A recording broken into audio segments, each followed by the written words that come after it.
Hello दोस्तों, आज हम सीखने वाले हैं कि प्रतिशत कैसे निकालते हैं। तो चलिए पहले प्रतिशत का मतलब समझ लेते हैं। प्रतिशत जो है हमारा दो शब्दों से मिलकर बना है। पहला है प्रति प्लस शत। मीन्स प्रति का मतलब होता है प्रत्येक और शत का मतलब होता है 100, और 100 को हम इसे परसेंटेज से भी डिनोट कर सकते हैं, प्रतिशत से। तो चलिए अब हम देखते हैं कि इसको कैसे अगर जैसे हम यहाँ पे एक क्वेश्चन है हमारे पास कि अगर कोई पूछ ले कि 30 का 10% कितना होगा, यानी कि 30 का जो हमारे 30 रुपीज़ का 10% कितना होगा, तो हम इसको सबसे पहले चलिए निकालते हैं इसको। यानी कि ये यहाँ पे लिख देंगे 30, इस 30 को यहाँ लिख देंगे, और इस का मतलब होता है गुना। आप गुना भी कर सकते हैं, इंटू में 10, और यहाँ पे कर देंगे इस परसेंटेज के लिए यहाँ पे हम रख देंगे 100। तो आप देख सकते हैं जैसे कि 0 से 0 कट गया और इस 0 से इस 0 कट गया, तो हमारा बच गया 3। तो ये दोस्तों हमारा 3 आंसर आ गया।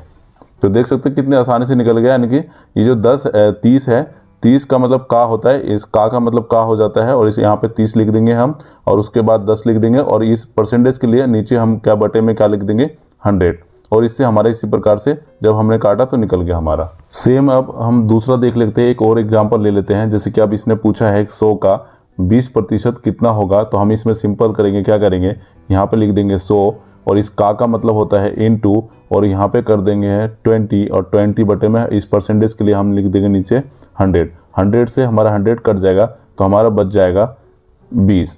तो हम कह सकते हैं कि जो हमारा 100 का यानी कि 100 का जो हमारा 20% होगा वो होगा हमारा 20 रुपीज़। सेम इसी प्रकार से तीसरे नंबर पे हम देखेंगे कि अगर हम वस्तु पर प्रतिशत कैसे निकाल सकते हैं, या हम कोई सामान खरीदने जाते हैं तो दुकानदार हमें कह देता है कि कोई चीज़ 200 की है, लेकिन उस पर हम क्या दे रहे हैं, 10% की हम छूट दे रहे हैं, यानी कि 10% की हम ऑफ दे रहे हैं। तो हम सिंपल देख लेंगे, यहाँ पे लिखा है कि 200 की कोई वस्तु है और उस पर 10% की ऑफ है, तो हम उसको कैसे निकालेंगे।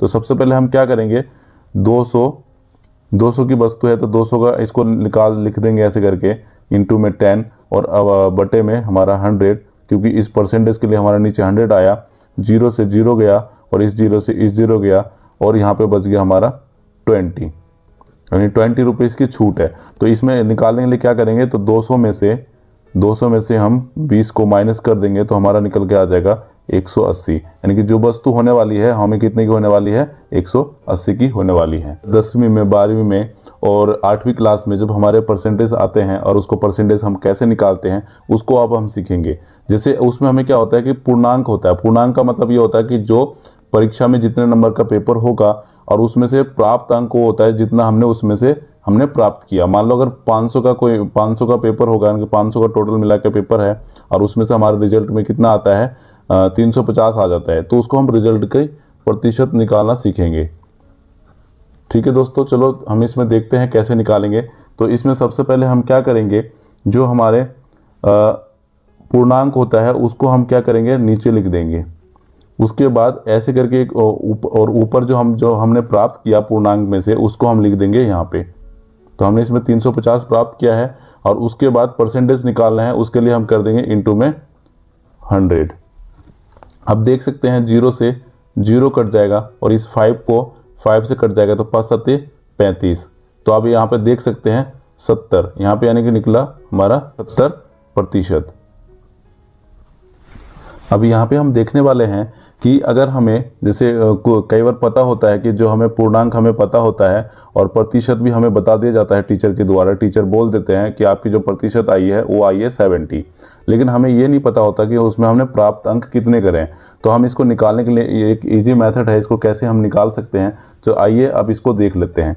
तो हम निकालेंगे प्राप्त अंक। प्राप्त अंक निकालने के लिए जो हमारी ये 500 यानी कि 500 होगा, पूर्णांक जो है हमारा, उसको यहाँ पे रख देंगे, और उसके बाद इंटू में हमारा जो परसेंटेज है यानी कि 70%, उसको हम लिख देंगे यहाँ पे। और इस जब इतना लिखने के बाद यहाँ पे बटे में हम लिख देंगे इस परसेंटेज के लिए हम यहाँ पे लिख देंगे 100। तो आप देख सकते हैं यहाँ पे 100 से 2 से 2 कट गया, और यहाँ पे आप देख सकते हैं कि हमें बचा है 70 × 5। तो जब हम 70 × 5 करेंगे तो यहाँ पे यानी कि 5 7 जा, तो यहाँ पे हम लिख देंगे 35, और हमारा ये जो 0 है 0 आ जाएगा। तो हम देख सकते हैं जो हमारा प्राप्त अंक है वो निकल गया कितना, 335। तो इसी प्रकार से आसान से निकाल दिया। आइए अब हम चलते हैं कि भिन्न को परसेंटेज को भिन्न में कैसे बदलते हैं। तो आइए अब हम देखेंगे, मान लो हमें कोई 20% दिया हुआ है, ठीक है, और अब यहाँ पे कहेंगे कि हमें नॉर्मल वैल्यू में बदलो, यानी कि भिन्न में बदलो। तो हम इसको क्या करेंगे, भिन्न में बदलने के लिए यहाँ पे आ जाएगा हमारा 20 और इस परसेंटेज के लिए हम नीचे कर देंगे 100 और 0 से 0 कट जाएगा और यहाँ पे 2 1 2 2 5 10। तो यहाँ पे हमारा देख सकते हैं यहाँ पे 1/5 हमारा आंसर आ गया। आप देख सकते हैं, यानी कि भिन्न में हम इस प्रकार इस तरह से बदल सकते हैं। चलिए इसी प्रकार हम लेते हैं एक और उदाहरण।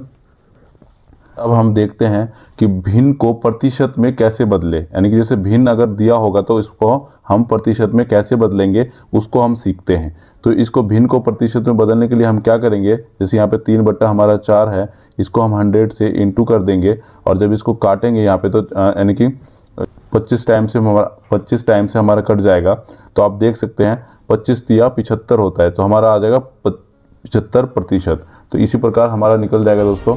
अगर वीडियो आपको अच्छी लगे तो प्लीज़ वीडियो को लाइक करना और चैनल में अगर आप नए हैं तो प्लीज़ चैनल को सब्सक्राइब कर लीजिएगा, जिससे हमें और मोटिवेट मिलेगा और नई नई वीडियो आपके लिए लाते रहेंगे।